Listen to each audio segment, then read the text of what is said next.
Hello, I'm David Chapman. I'm with Ram great Eddie Meador.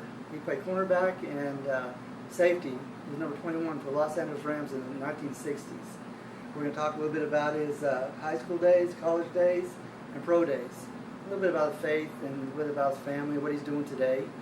But the first question I want to ask you, Eddie, is that I read that you played actually 3 years of football before you went on to college. Yes, it started out in the 7th grade. 7th grade? Actually, I really only played one year of high school football.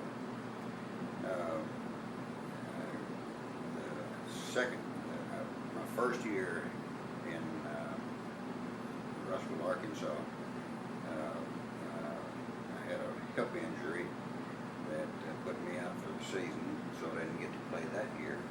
And my senior year is the only year that I actually played high school football. What kind of hip injury? What happened? Oh, it was where the muscle attaches in the hip area to that bone. It pulled that muscle, pulled a chunk out of my hip about the size of a silver dollar. Wow.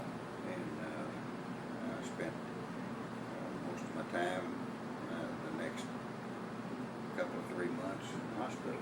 Rehabbing. Yeah. Now you pulled, that was your main, well actually your muscles hold, your hip bone together as well as your muscles to your leg, and that's a big injury for such a young Really? kid in school. And, it was quite a deal, quite an experience. Pretty painful and rehab and all that.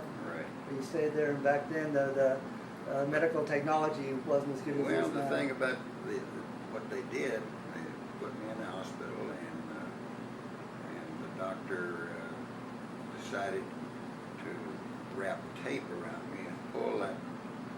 When this happened, the hip bone straightened out as a curve, like Right. it is. So he took tape, wrapped around me, around my waist, and actually pulled that bone, the hip bone, back down in place, and that's how it It healed. healed naturally like that. Wow, incredible. Yeah. Incredible. So that was, for being so young, and then you had to not play sports that year. I'm sure that hurt. Yeah. Watching your friends play, knowing that you could get out there and be out there and help and Well, contribute. yeah, it did, but all I could think about was, how much that hurt. And I think that I didn't miss it that much. Right. You just want to get healed up and You're forget right. about it. Exactly. Then you moved from, I guess from Dallas, or Richmond, Dallas area, then you moved to Arkansas. Exactly. And Yeah, you- we did. Actually, what we did was the injury kept me out of football my junior year, and we moved to Arkansas, and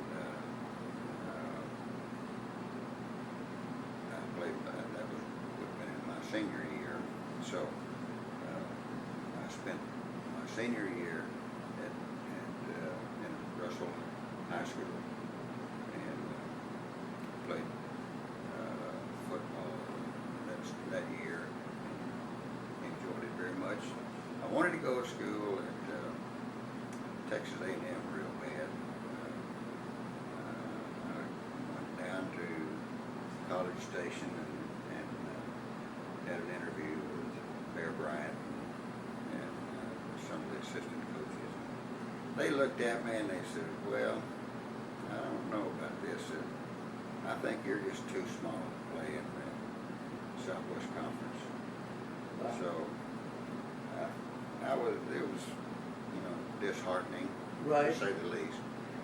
And then I came back to Russell, and I went up to University of Tulsa, and the Bowden brothers were coaching up there at that time, and they, after my interview with them, they said basically the same thing.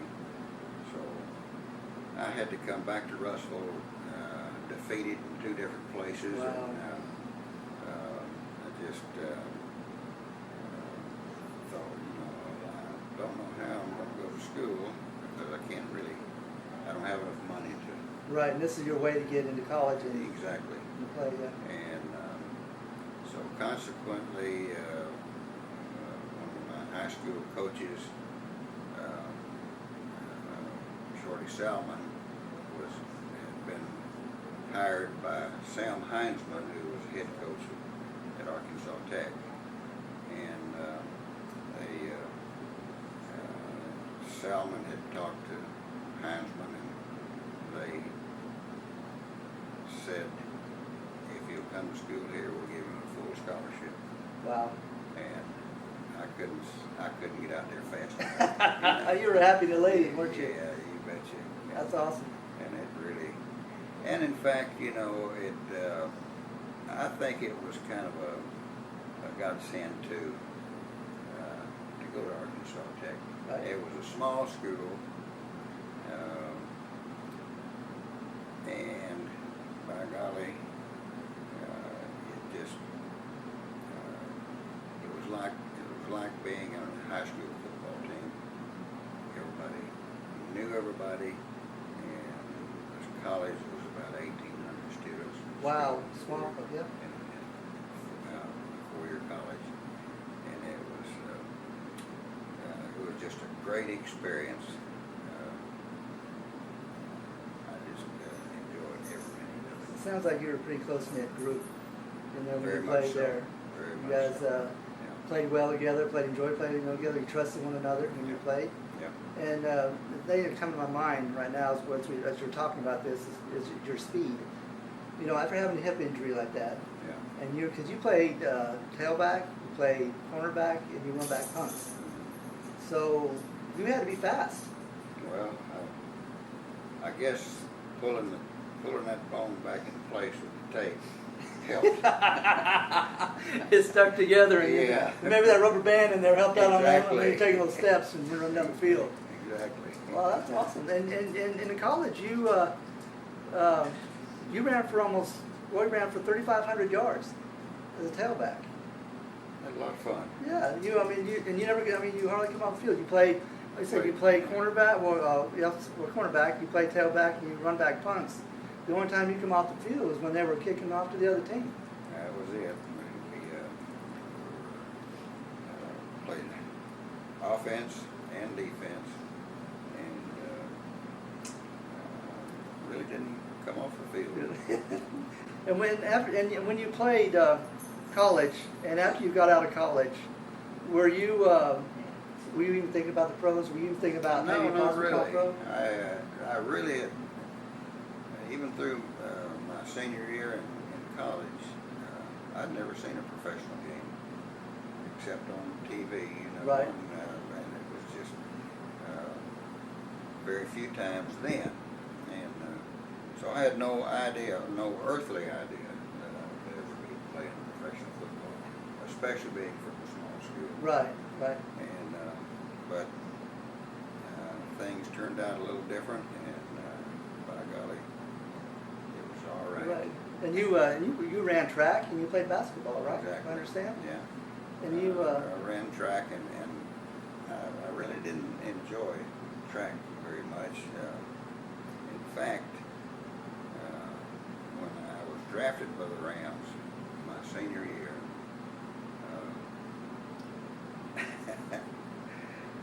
I signed a contract with the Rams in order to keep having to run track my senior year in high school and college. because they don't want to risk your no injury. You're right. There you go. So what did you run in track? What was your Sprints. sprints? You were Sprints fast. and broad jump, and I did a little pole vaulting too. Wow. And you were 5'10" and weighed 190? Now about in college I was about 175. 175? Yeah.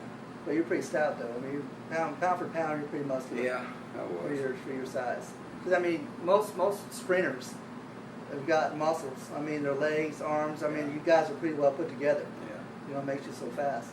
And in college, you also set like 19 records when you played ball there. I didn't know that. Yeah, you said. I mean, it was unofficial, but I mean, they've probably been beaten now. Yeah. You know, since it's been so many years. But yeah, you set 19 records in college and in high school, and in college athletics, and that's quite a feat for somebody that's only played 3 years of ball. Yeah. You know, and then you come in there and then you were a star. Yeah. You know, then you played in a bowl game. Tell us about the bowl game.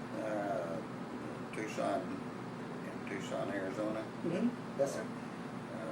It was a ball game that pitted the major college All-Americans against the small college All-Americans.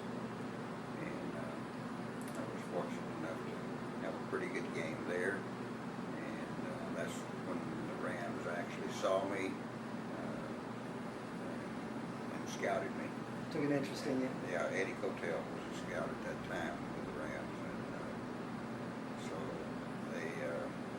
I guess he liked what they saw and had the film to take to stick you on and the coaches out. You got to show them to you. Yeah. So, you know, it's kind of weird how, what can I say, weird?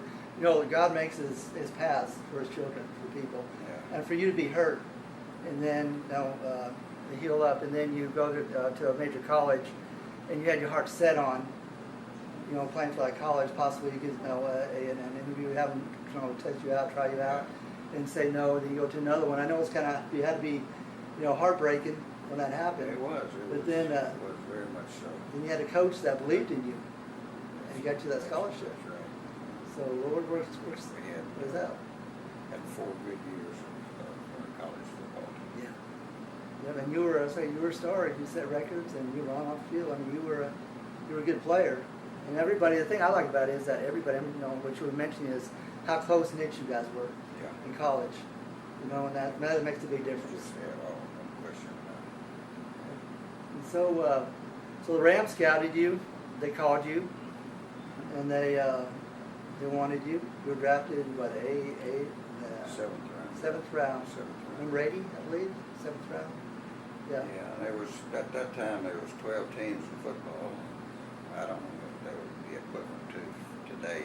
Right. Maybe a third or fourth round choice. Did you expect to be drafted after he talked to you? No, it was a shock. It was a shock. I didn't really know anything about professional football, you know. But it all turned out really good. Did they draft you as a tailback, or did they draft you as a cornerback? No, the cornerback. Cornerback? Yeah, they drafted me as that, and I was never so glad to have anything from the time when they transferred me from a cornerback to a free safety. And I had more fun the latter part of my career playing free safety. Free safety. Oh. It's a different position. Different altogether. position, and free safety is kind of like a middle linebacker in the pros, where you get to be involved in as many plays as you want to be. Running plays, passing plays. Yes, exactly. So you were kind of the safety valve. Right. You were the last man to stop the players. And I remember talking with Roman Gabriel. We interviewed him a little while back, and Roman said that you should, number one, you should be in the Hall of Fame, hands down. But he said he's never seen a player so dedicated and work so hard as you did. He goes, Eddie Meador could take over a game by himself when he needed to. We had a lot of other guys with a lot of help too. I'll tell you, especially for the fearsome foursome, that was probably one of the greatest things in my lifetime, is to play behind those 4 guys. Right. Would you sometimes, I know when you played and you have to focus on the players that you're playing against, but those guys up front, sometimes they had to do some plays that just kind of took your eye off of what you were doing, and it's amazing. Well, no, because they worked so well together. Yeah, that's right. They sure did, and there was so much ability on those 4 guys that they just. I know the opposing teams had Dang, we got to play the Rams again. Those four guys. But I've seen like Deacon Jones, for example. I've seen him. Here's a man that was 265 pounds, and he run 100 and about 10.2 or 10.3. And wow. And I have time and time again seen him catch a running back on an in sweep the opposite direction before they ever got to the line of scrimmage. Run and catch him. Yep. That is fast. Yep. That is fast. It's just unbelievable. And Deacon, he kind of give me a backache when my last year in 1970, I've forgotten now who even we were playing, but I was playing the 49ers, and I tackled Ken. I was tackling Ken Willard, and I had Ken around the knees like this, and I'm sitting on my behind, right, with my legs spread out like that, and Deacon comes running across the field and pops me right in the small back. Oh no! And that's a lot of weight. Oh boy! With the speed coming at the same time. Exactly, and consequently, that's why I don't get around real good today. You hurt your back? Because I've had 3 back operations, and it's still not the way it should be. Wow. So you're actually saying you broke your back on that play? Broke my back, and you still played. It popped like a shotgun when it happened, and recuperated a little bit on the field, and then I did finish the ball game. Right. And I don't know how I did it, but boy, it sure, I sure can feel it now. Now today, yeah. I'm sure after the game you would ice it down and put some heat on, but I'm sure you were sore. Exactly. For a while, but I guess But that was actually the last game of my career, and so. Wow, the last game of your career, and you still finished. I still finished it. That's amazing. Yeah. That's amazing. Merlin Olsen said you were the most talented free safety he's ever seen. Somebody that's smart and always around making plays. He was the most talented defensive lineman I've seen also. He was a good one, sure enough. And he was a leader on the front four. Exactly, yeah. Very intelligent ball player. Right. And, he and Deacon and Rosie Greer and Lamar Lundy. Wow. It was 4 super ball players. I can just see him out there playing, having fun, but I mean, just yelling and just carrying on, taking off. I can see why you made a lot of tackles. I mean, from your position, because they would slow players down. Oh yeah. Where if they did make it through the line, well, you had plenty of time to get up there and read the play. Yeah, and that helped a lot. Eddie, I got a question. When you played for the Rams, the technology wasn't a whole lot like it is today. But I mean, how did you prepare for your opponents? The running backs, especially the receivers. Well, of course you watch the films of those opposing players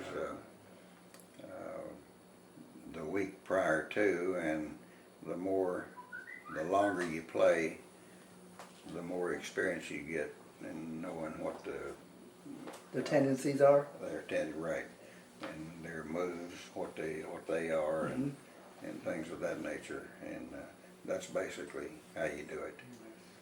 It's and 2, when you've got 4 guys like those defensive linemen, they don't give the quarterback a lot of time to right.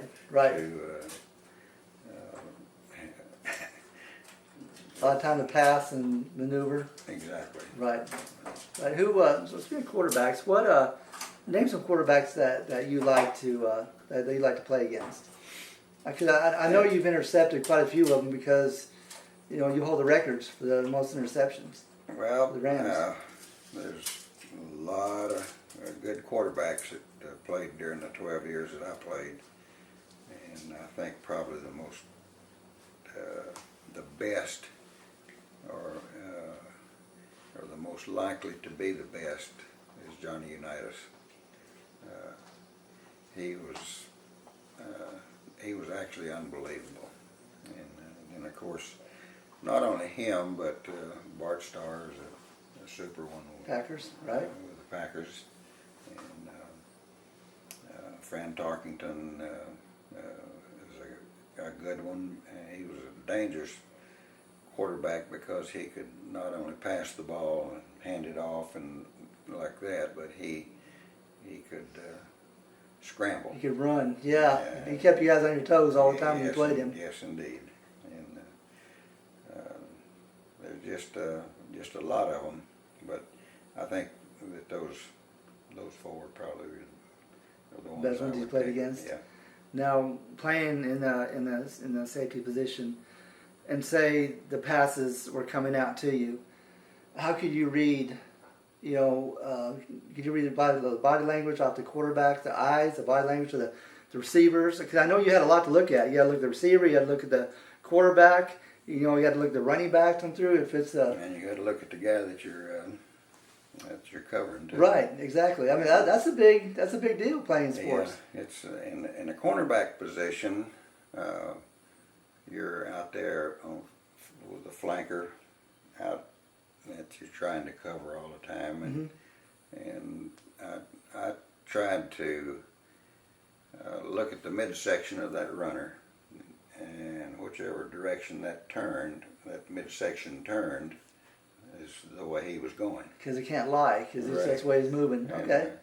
So that was what helped me most of all in the cornerback position. And of course, in the free safety position, you've got to help the cornerback as much as you possibly can. Right. To cover whoever he's covering, and so.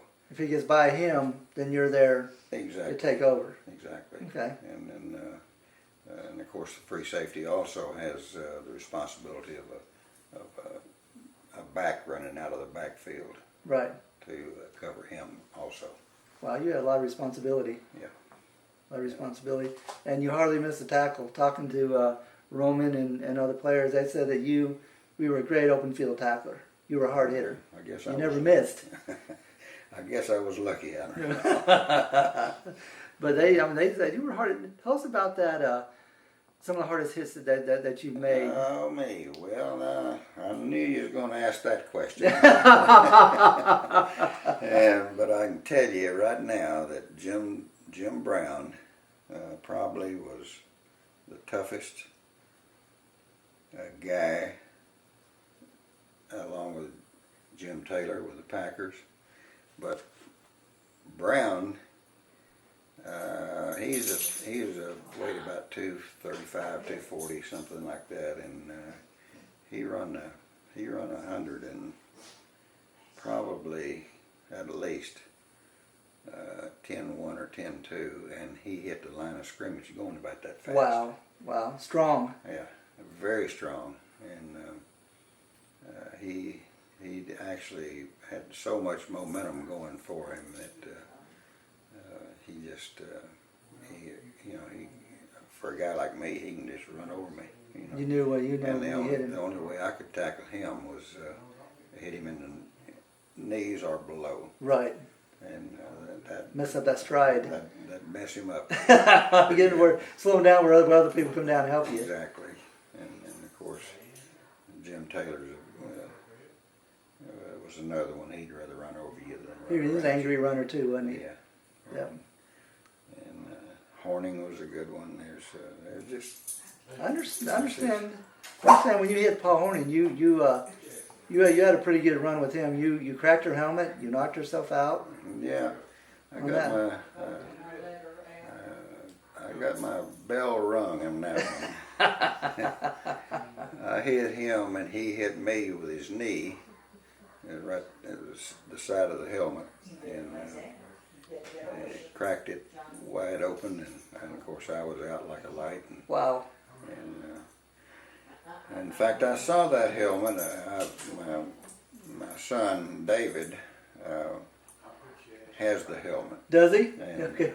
and I forgot about him having it, and he showed it to me last week when I was down visiting with him. And but that did put me out of the game for a little while. For a little while, but you came back in. Well, yeah, back then, they'd break open the smelling sauce, stick it under your nose, and get back out there, And you would. So you had to have a headache though for a little while.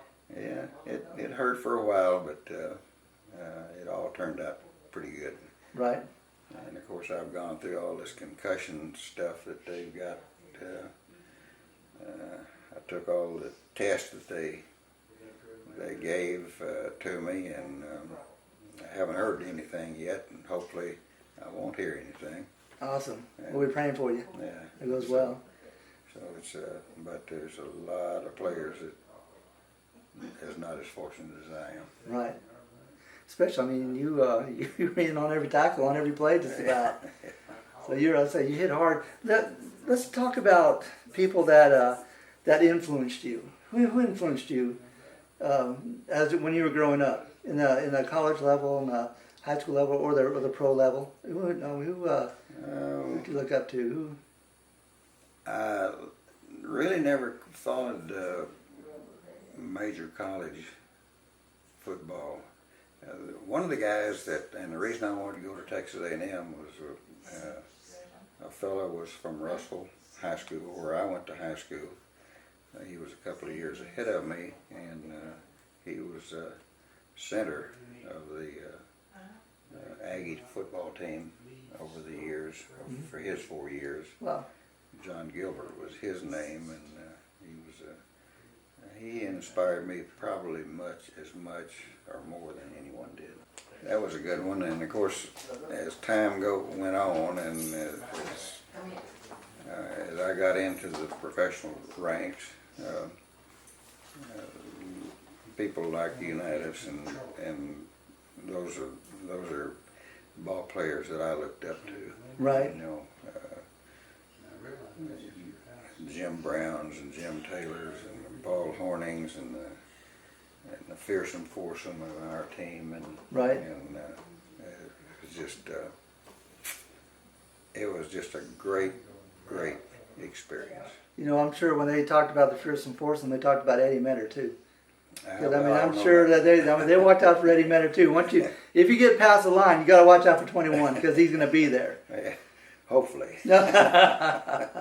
So I'm sure you were watched and you were studied on film. Yeah. Let's talk about George Allen. Yes. George Allen came to the Rams. The Rams were struggling with Harlan Savard, Luckman, Bob Waterfield, those coaches there, and they were kind of in a rebuilding stage, with players.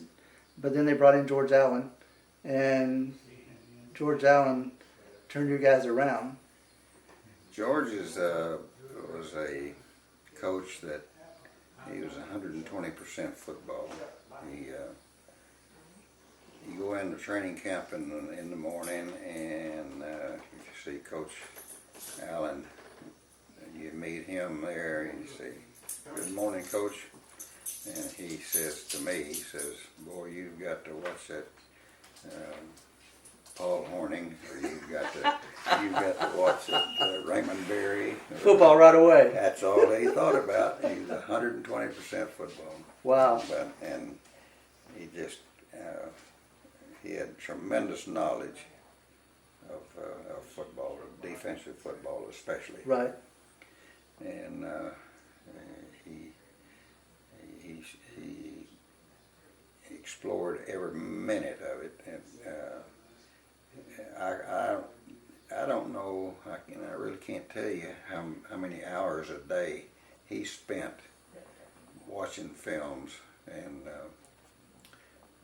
taking notes and doing all this kind of stuff. Right, trying to get that edge on his opponents. Yeah. And he was a player's coach. Yes, he cared about his players. Oh, he better just believe didn't it, come yeah. in here and tell you what you had to do. You know, you're gonna to perform on Sunday. He cared about you guys. Yes, he did. Yes, he did. He was just the finest coach that I've ever played under. Right. Yeah. Right. You know, and for a coach to be that successful and actually, I mean, you got, say, 53 men on a roster. Yeah. And, and be friends with all of them. Because everybody's different. Oh, sure. It's different, but to be able to express himself and give the time for his players like that, Mm-hmm. For that team like that, makes you want to play for him. Yes, it does. It sure does. And he'd take every advantage he could take. He was raised, I guess, under a pretty good coach, George Halas in Chicago. Right.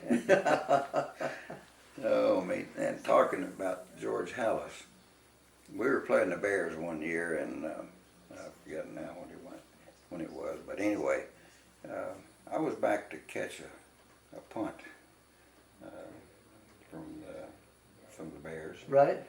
And we were in Chicago at Wrigley Field, and they kicked the ball. We kicked the ball, and it was going towards the Bears side of the field. And I'm back to catch the ball, and all of a sudden, somebody comes in front of me and catches the ball, sets it down, and the officials blew it dead. And this actually happened with George Halas in Chicago. No way. Yes, indeed. It was unbelievable. Wow, got away with it. Yeah. Never heard that story. Yeah, that was he did it. He did. He did it. Well, what am I going to do? What am I going to do now? He looked for that edge too and got it, didn't he? Boy, I mean that's probably one of them plays that I seen it but I couldn't believe it. Oh, yeah. And we're just gonna play dead. Let's just go on with the game. Right. Wow, unreal. It was unreal. Never heard of that. But anyway, it's and of course, Alan was I guess he was raised under George Halas, and right. The fact that he was the defensive coach for the Bears, and they were a defensive football team, I'll tell you for sure. Let's talk about camaraderie. On most offenses and defenses on teams, it's like when you play each other, it's just like certain players, certain teams, you have to hate the defense. The defense has to hate the offense. But you play. You have to play together as a team. Mm-hmm. And a lot of teams have this mentality because that's the way they're trained nowadays. Basically, but you want to hurt the other team. Yeah. But George had you guys playing together. I mean, even though you guys are on offense, you had defense, you still played hard, but you respected each other, and you were still a close-knit team. Yeah. When you played. And I think that George Allen was the leader of our organization. He had the ability to get out of ball players their very best. Right. And he named you captain, defensive captain. Yeah, he was a good one. Yeah. Let's talk about that ring on your finger. Okay. Tell us a little bit about that ring. In 1969, I was elected president of the NFL Players Association. Wow. And then, of course, at that time there was AFL players, mm-hmm. and they had their election also. So and they decided to, both leagues decided to select a new president of the Players Association, and that was John Mackey that they selected. Both the American League and the National League elected. Wow. Wow. So I was a player rep for a couple of weeks. But wow, I mean, just to be voted there, I mean, that's quite an honor. Yeah. That's quite an honor. It was an honor. Because I read to have all the players vote for you. Right. That's respect. And I also heard kind of go back to the Rams a little bit. I wanted to ask about that ring because I've been eyeballing it since we've been talking. I want to hear the story on that one. Well, That's nice. Let you feel of it and see how heavy it is. That is heavy. That's gold, isn't it? Yes, sir. You have bigger fingers than I do. Well, there you go. That is awesome. That is nice. Man, that's still in good shape. I tell you, you keep that polished up, don't you? Yeah. That's looking nice. That's awesome. Thank you, sir. Okay. Let me ask you one more quick question. Okay, with the Rams, also when people would ask the Rams for people to speak for engagements, banquets, the schools and stuff, George Allen always nominated you to go speak. Well, you couldn't say no. that back then, we made $25 for a speech or something like that. Wow. And there was several of us that did that thing, and it was a lot of fun, and it helped. It helped the Rams, I think, for the players to go out and be in the public like that. Well, that and you have your kids that look up to you. Yeah. You get to see Eddie Meador, get to meet Eddie Meador. Right. And so, get an autograph or talk with him. Sure. Get a picture with him. Now, how great was that? I mean, today kids, they look up to their idols that way, and we don't get that much opportunity to do that. Yeah. I heard a rumor. Ken Iman was when you were holding for place kicker for Bruce Gossett and David Ray. Right. And stuff. How were you elected to do that? I don't know. They selected me to do that back when I was a sophomore in the NFL. The second year, I guess it was. Second year. Wow. Lou Michaels was a left-footed kicker, and there wasn't anybody else that could handle a left because it's just backwards. Right, you're backwards from what you're used to. And fortunately, I guess I was elected, but it was a lot of fun to be a holder, and it's a pretty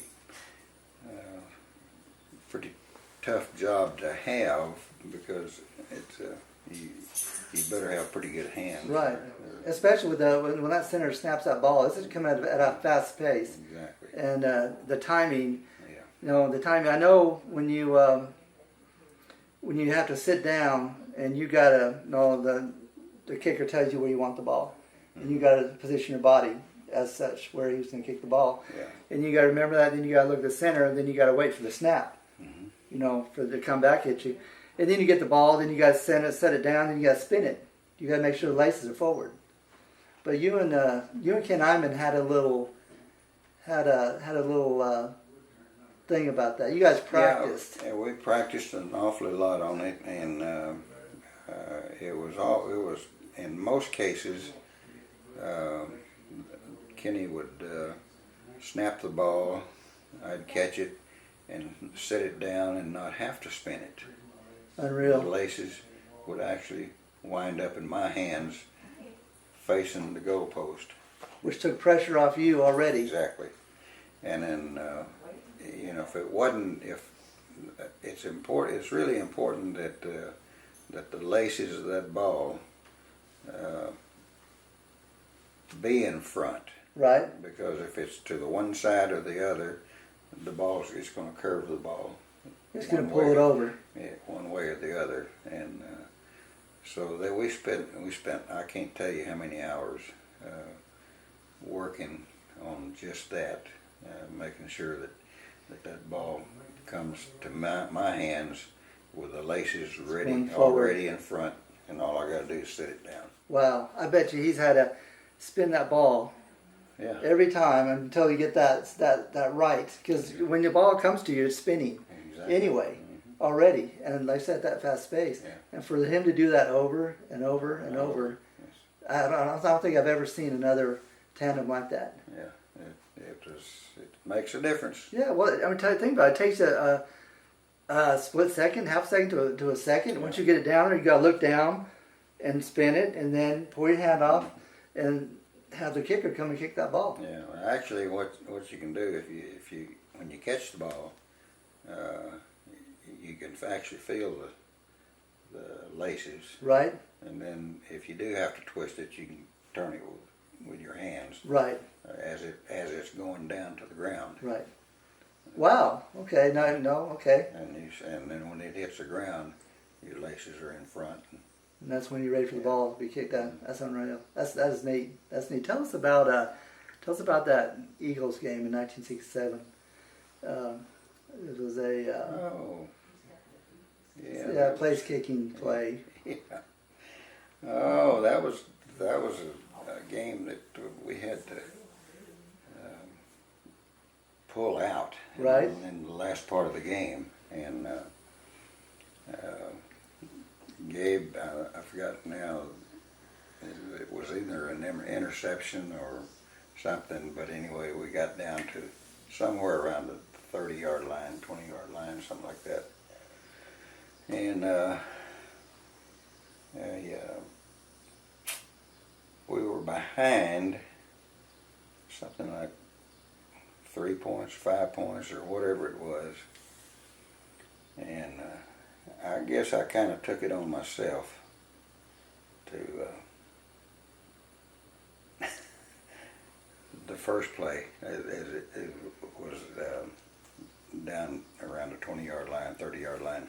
Anyway, I picked and I think it was about maybe 4 or 5 yards for a first down. And when the ball was snapped, nobody knew it but me. George Allen didn't even know it. I picked the ball up because I saw the outside linebacker over here was tilted towards the inside to try to block the kick. Right. And so I thought, I'm going to really mess them up. So when the ball was snapped up, I picked the ball up and ran it for a first down. Thank goodness. I'll be darned. Because if it hadn't have been a first down, I probably wouldn't have been finished with the Rams that year. George Allen had been all over right. you. And he didn't know it. And then of course we went on to and Gabe went in for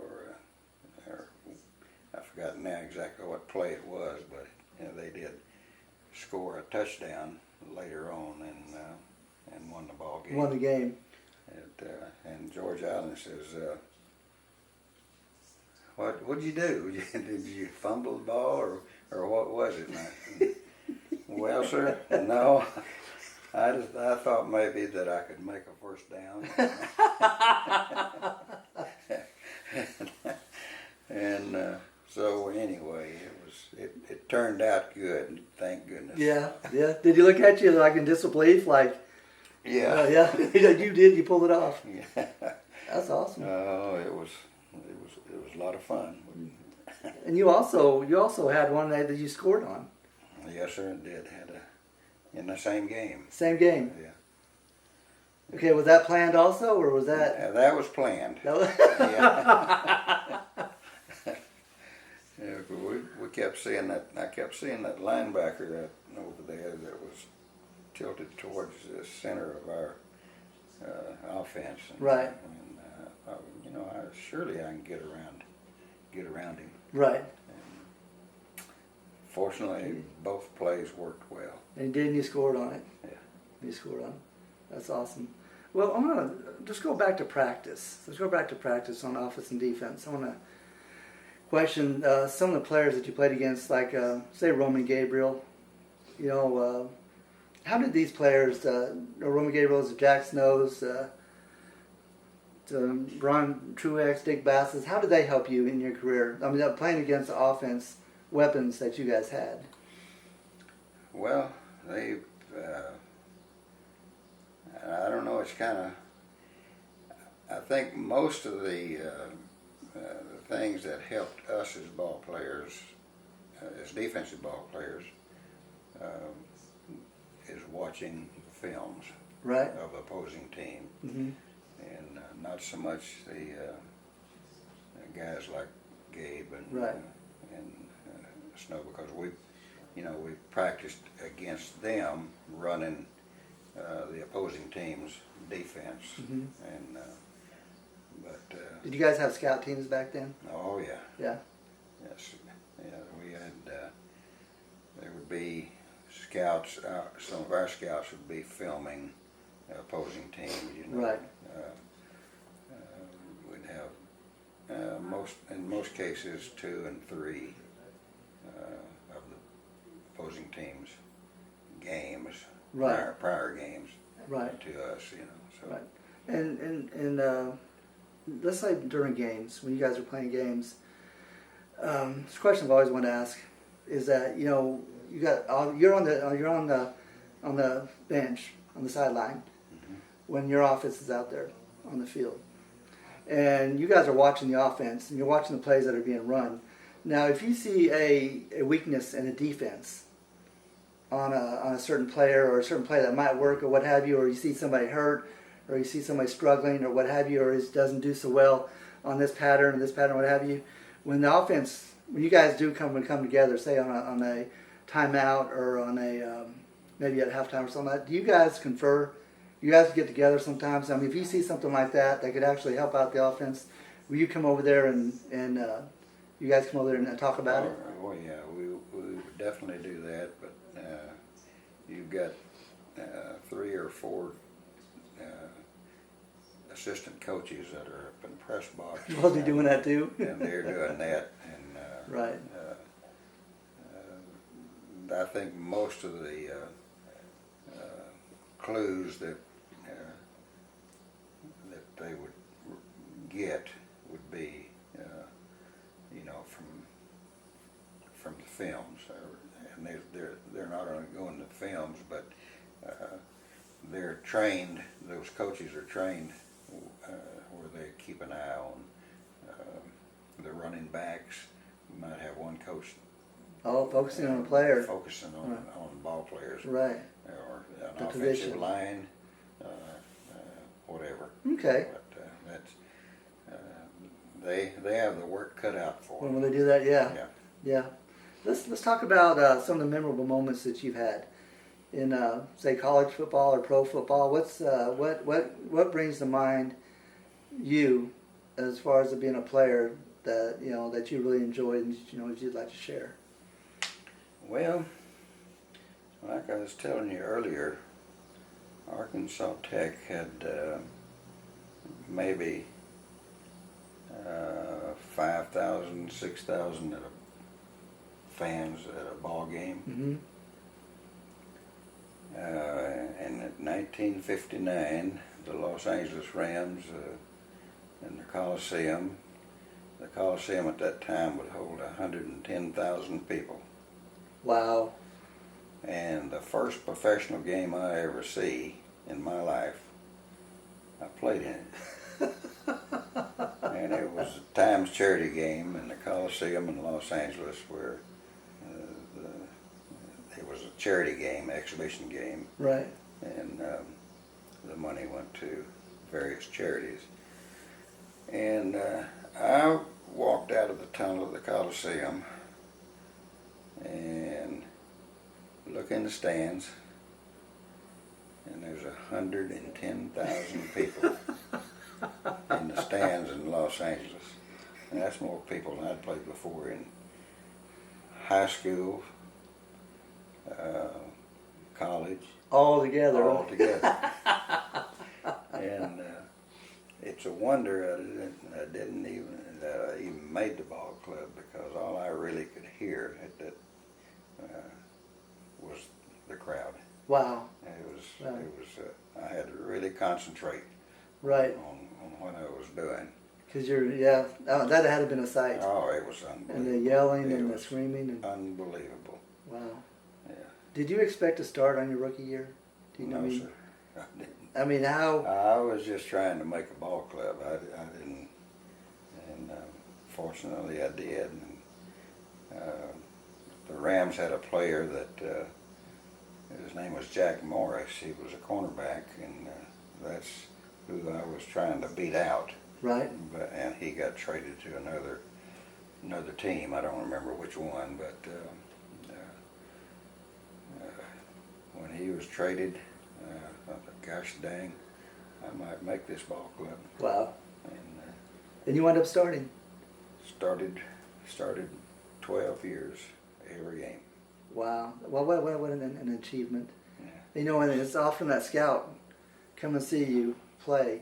Yeah. So that God works in mysterious ways. You shouldn't have been able to play. You were small. Yeah. You weren't, but you were tough. Yeah. You were tough. Well, stayed out of their way too.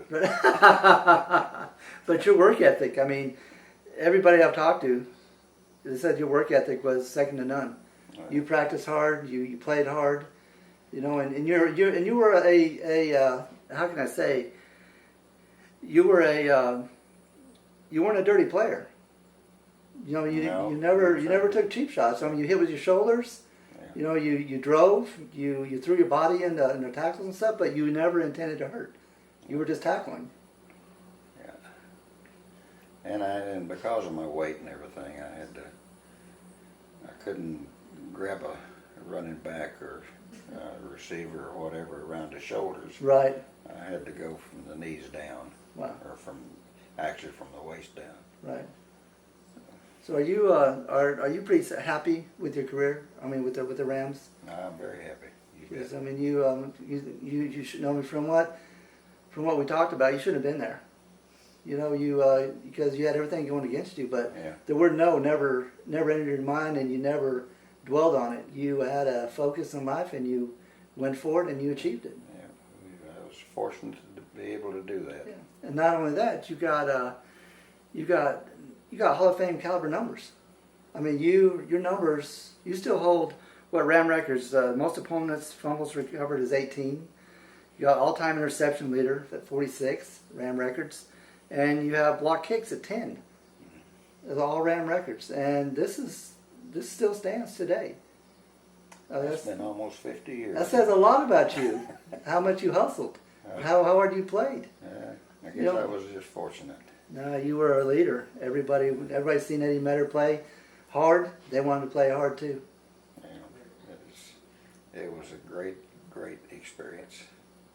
Eddie, I want to talk about your. We just got to talk about your career. You're pretty happy with your career. You enjoyed your career, and not many. You know, there's a lot of fans out there that like to wish they were pros, and that. And you had a Hall of Fame caliber career, and you were. I mean, as far as rating you, I shouldn't say rate you. Every player I know thinks that they should be in the Hall of Fame, but you deserve to be in the Hall of Fame. I mean, with the numbers that you put up and the effort that you put into the game, as on the field as well as off the field.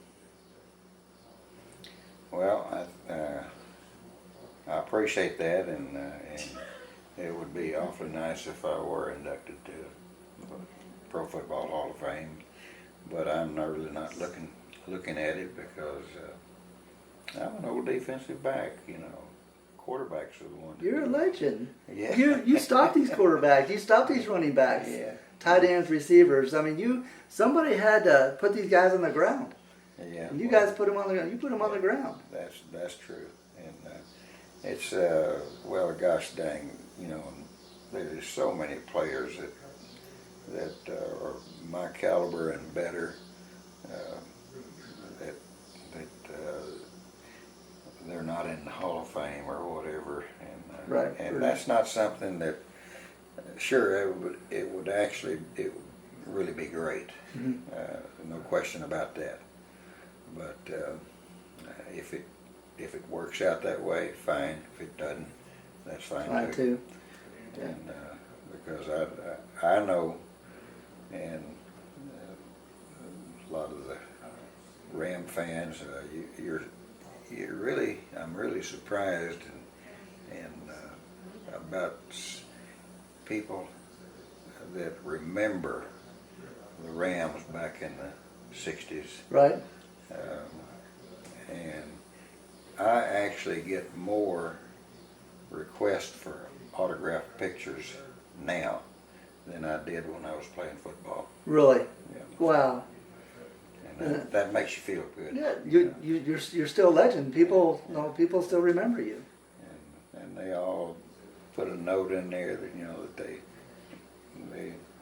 they were a kid when I was playing, and Right. their dad brought them to the Coliseum every Sunday, and all, and that makes you feel good. You don't know who you're going to touch when you play. That's right.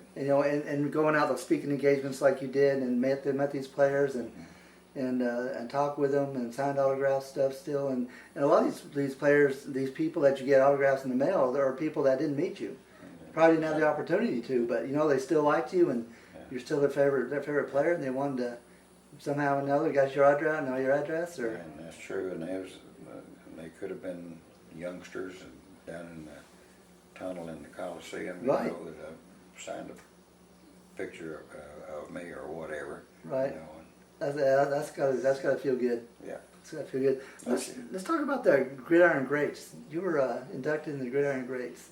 Yeah, that was it's I guess next to NFL Hall of Fame. It's a organization that Mike Ditka started, and here's a guy that he pretty well knows the players and their abilities and so forth, and that was a lot of fun. A lot of great football players was inducted back in 2016 when I was. Right. Yeah, but to be thought we had of- a good time. We were a really good time. But I mean, those are also voted like for your peers too. Yeah. To have you vote in there. So I mean, you still made a mark on a lot of players that you played against. Yeah. Yeah, it was fun. That's awesome. That's awesome. I'll give you my final thoughts on Eddie Meador.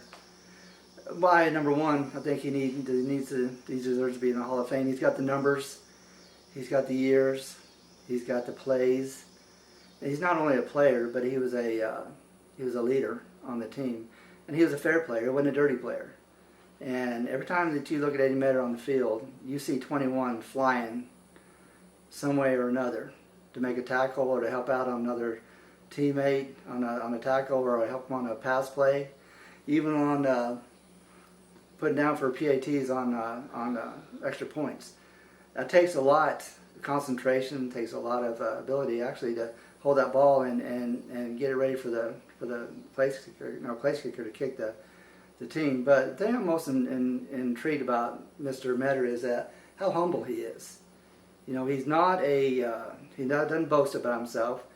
He's a team player, and most of the players I've talked to about Eddie Meador always worked with, and I'll talk about his work ethic, how hard he played. He practiced on the team, how hard he practiced on the games he played, and he's always there for you, and he's always there for his fans. He's always there for a speaking engagement, and he's a good role model, and that's something I admire him about the most. And when I was a kid watching you, I just remember how hard you played and how nice of a guy you were on and off the field. Well, thank you. And I appreciate you taking the time to interview with us, and especially on vacation, you're visiting with a friend, and thank you for your friends for allowing this to happen.